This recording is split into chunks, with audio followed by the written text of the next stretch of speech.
इंसानों को गुलाम बनाकर हजारों बादशाह बने हैं, लेकिन आज मैं एक ऐसे शख्स की बात करने जा रहा हूं जिन्होंने गुलामों को इंसान बनाया है। जी हां दोस्तों, मैं बात कर रहा हूं समानता के प्रतीक कहे जाने वाले महापुरुष भारत रत्न डॉक्टर बाबा साहेब भीमराव अंबेडकर की, जिन्होंने इस देश का संविधान बनाया, गरीब, दलितों और महिलाओं को उनका हक दिलाया और समाज के उन सभी कुरीतियों को खत्म कर दिया जो इंसान के हित में नहीं थे। बाबा साहेब का कहना था कि मैं ऐसे धर्म को मानता हूं जो स्वतंत्रता, समानता और भाईचारा सिखाता है।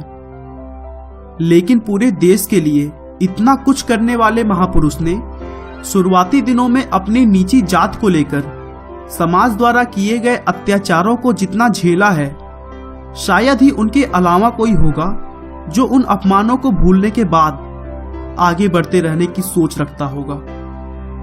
चलिए दोस्तों, यूं पहेलियों में बात करने से अच्छा है कि बिना आपका समय खराब किए हम बाबा साहेब के जीवन को शुरू से थोड़ा डिटेल में जानते हैं। डॉक्टर भीमराव अंबेडकर का जन्म 14 अप्रैल 1891 को मध्य प्रदेश के इंदौर जिले में महू नाम के एक गांव में हुआ था। उनके पिता का नाम रामजी सकपाल था, जो भारतीय सेना में रहते हुए देश की सेवा करते थे और अपने अच्छे कार्यों की बदौलत सेना में सूबेदार की पद तक पहुंचे थे। और उनकी मां का नाम भीमाबाई था। रामजी शुरू से ही अपने बच्चों को पढ़ाई लिखाई और कड़ी मेहनत के लिए प्रोत्साहित करते थे, जिसकी वजह से अंबेडकर को पढ़ाई लिखाई का शौक बचपन से ही था। लेकिन वे एक महार जात से ताल्लुक रखते थे, जिसे उस समय लोग अछूत भी कहते थे। अछूत का मतलब यह था कि अगर इस नीची जात के लोगों द्वारा ऊंची जात के किसी भी वस्तु को छू दिया जाता तो उसे अपवित्र मान लिया जाता था, और ऊंची जात के लोग उन चीजों को उपयोग में लाना पसंद नहीं करते थे। यहां तक कि नीची जात के बच्चे समाज के इस बेहद ही खराब सोच की वजह से पढ़ाई लिखाई के लिए स्कूल भी नहीं जा सकते थे।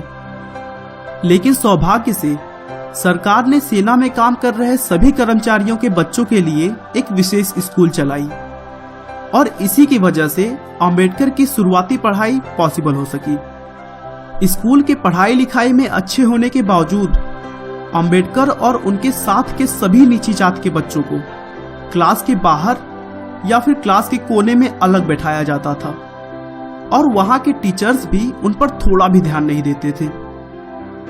सारी हदें तो इस बात से पार हो जाती है कि उन्हें पानी पीने के लिए नल तक को छूने की इजाजत नहीं थी। स्कूल का चपरासी आकर दूर से उनके हाथों पर पानी डालता था, और तब जाकर उन्हें पीने के लिए पानी मिलता था, और चपरासी के ना होने पर उन्हें बिना पानी के ही प्यासे रहना पड़ता था। दोस्तों, अब आप खुद ही सोच सकते हैं कि ऐसे समाज में कौन सा बच्चा स्कूल जाना पसंद करेगा, और अगर चला भी गया तो कितने दिनों तक वह वहां रुक पाएगा। 1894 में रामजी सकपाल के रिटायर होने के बाद उनका पूरा परिवार महाराष्ट्र के सतारा नाम की एक जगह पर चला गया। लेकिन सतारा आने के केवल 2 साल के बाद अंबेडकर की मां की मृत्यु हो गई, जिसके बाद उनकी बुआ मीराबाई ने कठिन परिस्थितियों में उनकी देखभाल की। रामजी सकपाल और भीमाबाई के 14 बच्चों में केवल 3 बेटे बलराम, आनंदराव और भीमराव, और 3 बेटियां मंजुला, गंगा और तुलसा इन कठिन हालतों में जीवित बच पाए। और अपने भाइयों और बहनों में केवल भीमराव अंबेडकर ही समाज को अनदेखा करते हुए पढ़ाई में सफल हुए और फिर आगे की पढ़ाई जारी रख सके। 1897 में अंबेडकर ने बंबई के एल्फिंस्टन हाई स्कूल में एडमिशन लिया, और उस स्कूल में छोटी जाति के सबसे पहले छात्र बन गए। 1907 में अंबेडकर ने अपने हाई स्कूल की परीक्षा पास की, जिस सफलता से उनके जात के लोगों में एक खुशी की लहर दौड़ गई, क्योंकि उस समय हाई स्कूल पास होना बहुत बड़ी बात थी और वो भी एक अछूत का पास होना तो आश्चर्यजनक था। इस सफलता के लिए अर्जुन केलुस्कर ने अंबेडकर को अपनी लिखी हुई किताब गौतम बुद्ध की जीवनी पुरस्कार के तौर पर दी। दोस्तों, बता दूं कि श्री केलुस्कर एक मराठा जाति के विद्वान थे। उसके बाद से अंबेडकर ने पढ़ाई लिखाई के क्षेत्र में सभी रिकॉर्ड्स को तोड़ते हुए 1912 में इकोनॉमिक्स और पॉलिटिकल साइंस में अपनी डिग्री प्राप्त की और फिर 1913 में स्कॉलरशिप प्राप्त करते हुए पोस्ट ग्रेजुएशन के लिए अमेरिका चले गए और फिर वहां कोलंबिया यूनिवर्सिटी से 1915 में एमए की डिग्री ली। फिर अगले ही साल 1916 में उन्हें उनके एक रिसर्च के लिए पीएचडी से सम्मानित किया गया।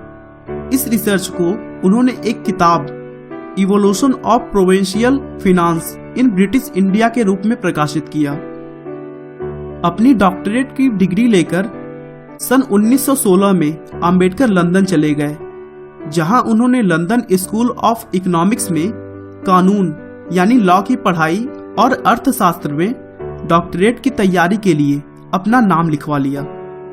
लेकिन अगले ही साल स्कॉलरशिप खत्म होने के चलते मजबूरन उन्हें अपनी पढ़ाई बीच में ही छोड़कर भारत वापस लौटना पड़ा। उसके बाद भारत आकर उन्होंने क्लर्क और अकाउंटेंट जैसी कई सारे जॉब की। फिर 1920 में अपने बचाए हुए पैसे और दोस्त की मदद से फिर से इंग्लैंड चले गए, जहां 1923 में उन्होंने अपना research problem of the rupee या हिंदी में कहें तो रुपए की समस्या को पूरा किया और फिर उन्हें लंदन यूनिवर्सिटी द्वारा डॉक्टर ऑफ साइंस की उपाधि दी गई। उसके बाद से उन्होंने अपना पूरा जीवन समाज की सेवा में झोंक दिया। वे भारत के स्वतंत्रता के कई सारे अभियानों में शामिल हुए। दलितों की सामाजिक आजादी और भारत को एक स्वतंत्र राष्ट्र बनाने के लिए उन्होंने बहुत सारी किताबें भी लिखी, जो पूरे समाज में बहुत ही प्रभावशाली साबित हुई। 1926 में वो बंबई विधानसभा परिषद के सदस्य बन गए। 13 अक्टूबर 1935 को अंबेडकर को सरकारी लॉ कॉलेज का प्रिंसिपल बनाया गया और इस पोस्ट पर उन्होंने 2 सालों तक काम किया। 1936 में अंबेडकर ने स्वतंत्र लेबर पार्टी की स्थापना की, जो 1937 में केंद्रीय विधानसभा चुनाव में लड़ी और 15 सीटें जीती। 1941 और 1945 के बीच में उन्होंने बहुत सारी विवादित किताबें प्रकाशित की, जिनमें थॉट्स ऑन पाकिस्तान भी शामिल है। इस किताब में मुसलमानों के लिए एक अलग देश पाकिस्तान बनाने की मांग का उन्होंने जमकर विरोध किया था। अंबेडकर का भारत को देखने का नजरिया बिल्कुल ही अलग था। वे पूरे देश को बिना अलग हुए देखना चाहते थे। इसीलिए उन्होंने भारत के टुकड़े करने वाले नेताओं के नीतियों का जमकर आलोचना किया। 15 अगस्त 1947 में भारत की स्वतंत्रता के बाद अंबेडकर पहले कानून मंत्री बने और बिगड़ती सेहत के बावजूद उन्होंने एक ठोस कानून भारत को दिया और फिर उनका लिखा हुआ संविधान 26 जनवरी 1950 को लागू हुआ। और इसके अलावा भीमराव अंबेडकर के विचारों से भारतीय रिजर्व बैंक की स्थापना भी हुई। आखिरकार राजनीतिक मुद्दों से जूझते हुए अंबेडकर का स्वास्थ्य दिन ब दिन खराब होता चला गया और फिर 6 दिसंबर 1956 को उन्होंने इस दुनिया को अलविदा कह दिया। लेकिन दोस्तों, इसके पहले उन्होंने समाज की सोच को काफी हद तक बदल दी। गरीब, दलितों और महिलाओं को उनका हक दिलाया और हमारे देश के लिए इतना कुछ किया कि उनके एहसानों को हम शब्दों में बयां नहीं कर सकते हैं।